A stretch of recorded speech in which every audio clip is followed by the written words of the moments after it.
तो आज हम बात कर रहे हैं CCL। नाम तो आपने सुना ही होगा। इसका ये है, अगर हम बात करें इसका तो यहाँ पर देखिए, यहाँ पर आपको नाम दिखेगा इसका सेंट्रल कोलफील्ड लिमिटेड दरभंगा। ये कन्वेंशन सेंटर, ये पूरी वेबसाइट है। यहाँ पर आपको आना है, CCL की वेबसाइट पर आना है। इसमें बहुत सारी वैकेंसी अभी एक साथ आई हुई हैं, तो उसी पर आज हम बात करने वाले हैं। अगर आपको इसमें दिक्कत आती है, ये देखिए पूरी चीज़ आपको बताई जा रही है यहाँ पे।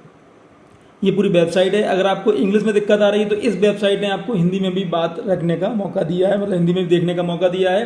तो कई सारी वेबसाइट में ये होता है कि यहाँ पर लिखा रहता है, लेकिन कई बार नहीं चालू होती हैं, और कई बार खास हो जो ये देखिए सेंट्रल कोलफील्ड लिमिटेड, ये है। यहाँ पर बहुत सारी वैकेंसी हैं। अभी हम नीचे आएंगे तो यहाँ पर जो नया क्या है इसमें आप देखेंगे तो यहाँ पर आया हुआ है। अभी हम बात करिए CCL में वित्तीय वर्ष 2024-25 के लिए प्रशिक्षुओं की नियुक्ति हेतु विज्ञापन। हमें बस इसमें क्लिक कर देना। जैसे हम क्लिक करेंगे तो हमारे सामने ये ओपन हो जाएगा। अभी हम इसको देख लेते हैं कि क्या मांगा गया है।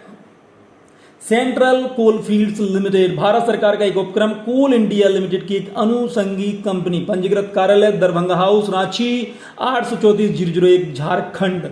CCL fuel filling sustaining growth, central coalfield limited, मानव संसाधन विकास विभाग। ईमेल यहाँ पे ये दिया है, वेबसाइट इसकी ये है centralcoalfield.in। अधिसूचना 26/8/2024 का ऐड है। अधिसूचना है अप्रेंटिस एक्ट के तहत अप्रेंटिस प्रशिक्षण हेतु अभ्यर्थियों से आवेदन करने हेतु अधिसूचना। Central coalfield limited Ranchi Jharkhand के विभिन्न क्षेत्रों में स्नातक, डिप्लोमा, ITI 10वीं 12वीं उत्तीर्ण सब चलेगा इसमें। निम्नोत्तीर्ण संवर्ग में कुल देख लो 1180 अप्रेंटिस के अप्रेंटिसशिप प्रशिक्षण हेतु अभ्यर्थियों तो विभिन्न इकाइयों में निम्न प्रशिक्षण अवधि के प्रशिक्षण हेतु apprentice portal nets and nets के माध्यम से आवेदन आमंत्रित किए जा रहे हैं।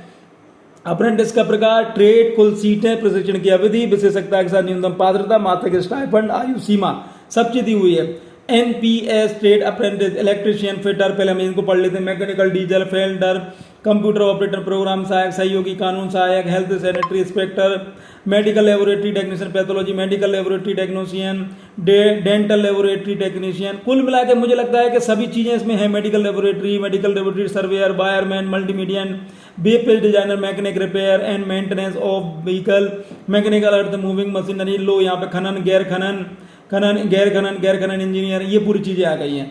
चलिए वैकेंसी की अगर हम बात करें कुल सीट की, तो आप देख लीजिए प्रशिक्षण की अवधि 1 वर्ष सबकी 1 वर्ष है। विशेषज्ञता के साथ न्यूनतम पात्रता देखिए यहाँ पे 10वीं इलेक्ट्रिशियन ट्रेड में NTC सर्टिफिकेट, मासिक स्टाइपेंड 7000, आयु सीमा 1/8/2024 को न्यूनतम 18 और अधिकतम 27 वर्ष। अनारक्षित वर्ग में आरक्षित के तहत 5 साल का और इसमें छूट दी गई है।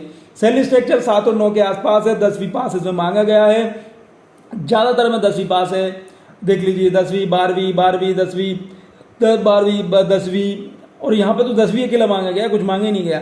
10वीं बहुत बढ़िया, बहुत अच्छा है। इसमें आप जा सकते हैं। आवेदन की अंतिम तिथि 21/9/2024 है। ध्यान रखिए 21/9/2024 है, ज्यादा दिन नहीं बचे हैं। जितना जल्दी हो सके उतने जल्दी आप इसमें आवेदन कर दीजिए। स्टाइपेंड, चयनित अभ्यर्थियों को नियमानुसार निर्धारित दर से स्टाइपेंड का भुगतान किया जाएगा। स्टाइपेंड की दर भारत सरकार के गजट नोटिफिकेशन 686E दिनांक 25/9/2019 के आधार पर निर्धारित की गई है। स्टाइपेंड NAPS पोर्टल के अनुबंध में उल्लेखित किया जाएगा।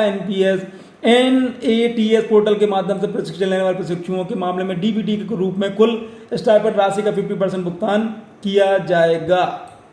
अनिवार्य योग्यता ट्रेन अप्रेंटिस की अगर हम बात करें 18 से 27 वर्ष की इसमें आयु चाहिए। 18 वर्ष से 30 वर्ष से अधिक न होगी, उनके आवेदन विचार नहीं किया जाएगा। वर्तमान केंद्र सरकार के आरक्षण नीति के अनुसार OBC को 3 वर्ष, SC/ST को 5 वर्ष को आयु सीमा में आरक्षण दिया जाएगा।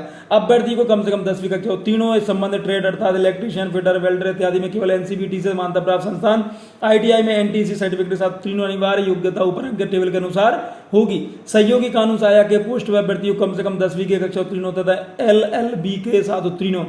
फ्रेशर अप्रेंटिस, जिन अभ्यर्थियों की उम्र दिनांक 1/8/2024 को अनारक्षित वर्ग में 18 वर्ष से कम तथा 22 वर्ष से अधिक एवं आरक्षित वर्ग में 18 वर्ष से कम तथा 27 वर्ष से अधिक को आवेदन विचार नहीं किया जाएगा। अधिक जानकारी के टेबल को देखें। टेक्नीशियन ग्रेजुएशन मतलब पूरी इसमें डिटेल आपको दे दी गई है। आप इसको एक बार ध्यान से देख लीजिए, समझ लीजिए, पढ़ लीजिए। आवेदक झारखंड में अव्यवस्थित संस्थानों से में उत्तीर्ण हैं। आवेदन प्रक्रिया क्या रहने वाली यहाँ पर पूरा दिया हुआ। इच्छुक अभ्यर्थी आवेदन करने तो नेट्स की पोर्टल www.apprenticeshipindia.gov.in तथा नेट्स के पोर्टल nets.education.gov.in के माध्यम से अपना आवेदन प्रस्तुत करें। वेबसाइट पर रजिस्टर टैब पे क्लिक करके अपना एड्रेस पंजीकरण करें। ऑनलाइन पंजीकरण के बाद आवेदक को उसके मेल आईडी पर एक स्वचालित मेल में पंजीकृत संख्या प्राप्त होगी। यहाँ पर आप इनको पूरी डिटेल दी हुई है। आप इसको आवेदन कृपया अंतिम रूप जमा करने से पहले अपने आवेदन को जांच कर लीजिए। मैं हमेशा कहता हूँ कि आप जो भी नोटिफिकेशन पढ़ें ध्यान से पढ़ें, समझ के पढ़ें, और एक बार जब आवेदन हो जाए तो कोशिश करें कि दोबारा उस पर कोई करेक्शन ना हो पाए, अदरवाइज बहुत ज़्यादा दिक्कत आती है। अन्य शर्तें वो दी गई हैं। अभ्यर्थी को दस्तावेज जांच करवाने हेतु या प्रशिक्षण के लिए निर्धारित स्थान पर आने जाने हेतु किसी प्रकार का कोई भी TDA नहीं दिया जाएगा और ना ही आवास सुविधा यहाँ पर दी जाएगी। और हम बात करें झारखंड राज्य किसी विशेष ट्रेन से छात्र उपलब्ध नहीं होने की स्थिति में अन्य राज्य में ही अन्य राज्यों के छात्रों को अवसर दिया जाएगा। मतलब पहले झारखंड के लोगों को इसमें प्राथमिकता दी जाएगी, उसके बाद ही आपको आपसे बात की जाएगी, आपको प्राथमिकता दी जाएगी। तो पहले, लेकिन इसमें फॉर्म तो भर दीजिए, कोई दिक्कत नहीं, कि फॉर्म भरा हो जाएगा तो हो सकता है वहाँ पे इतनी व्यवस्थाएं ना हो, या आपकी किस्मत है तो इसलिए आप फॉर्म तो भर ही सकते हैं। चलिए बहुत बहुत धन्यवाद, थैंक यू।